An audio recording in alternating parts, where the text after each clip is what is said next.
নমস্কার। গরমে আমরা প্রত্যেকেই রিফ্রেশিং ড্রিঙ্ক খেতে খুবই পছন্দ করি, আর সেটি যদি হয় ঘরে বানানো তাহলে তো কথাই নেই। আজকে আমরা দেখব কাঁচা আমের টক ঝাল মিষ্টি শরবত। বাই দ্য ওয়ে, আমি সুধাকর আর আপনারা দেখছেন আপনার রান্নাঘর। কাঁচা আমের শরবত বানাতে আমি দুটো আম নিয়েছি, নিয়ে প্রথমে পিল করলাম, ছালটা ছাড়িয়ে নিয়ে আমটাকে সুন্দর করে কেটে নেব। প্রথমে আমটাকে সুন্দর করে পিস পিস করে কেটে নিতে হবে। এখানে আমি দুটো আম নিয়েছি, দুটো আমের ওজন প্রায় মোটামুটি 250 গ্রাম মতো হবে। আমটাকে কেটে নেবার পর মিক্সিং জুসার যেটা আছে, জুসার জারে দিয়ে দিলাম। দিয়ে প্রথমে আমি দেবো বরফ, যেহেতু এটা একটা রিফ্রেশিং ড্রিঙ্ক তৈরি করছি, তো বরফটা দিয়ে দিলাম। এরপর আমি এতে অ্যাড করব পরিমাণ মতো চিনি। এখানে আমি 7 টেবিল স্পুন চিনি নিয়েছি। 250 গ্রাম আমে প্রায় আমি 7 চামচ মতো চিনি ব্যবহার করেছি।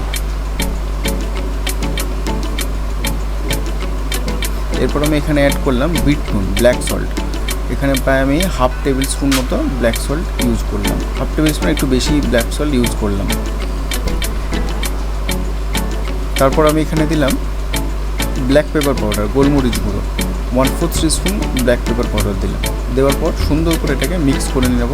যেহেতু প্রথমে জল আমি দিলাম না কিছুই, কাজেই প্রথমে একটু হালকা মিক্স করার পরে একটু জল অ্যাড করে নেবো পরিমাণ মতো। এখানে প্রায় আমি 1/2 লিটারের কাছে জল অ্যাড করে নিলাম। ব্যাস, তারপরেই এটা রেডি টু সার্ভ। জল অ্যাড করা হলেই রেডি টু সার্ভ। অ্যাড করে আর একবার একটু মিক্স করে নিলে এটা রেডি টু সার্ভ। এর উপর হালকা একটু চাট মশলা দিয়ে এটা সার্ভ করা যাবে।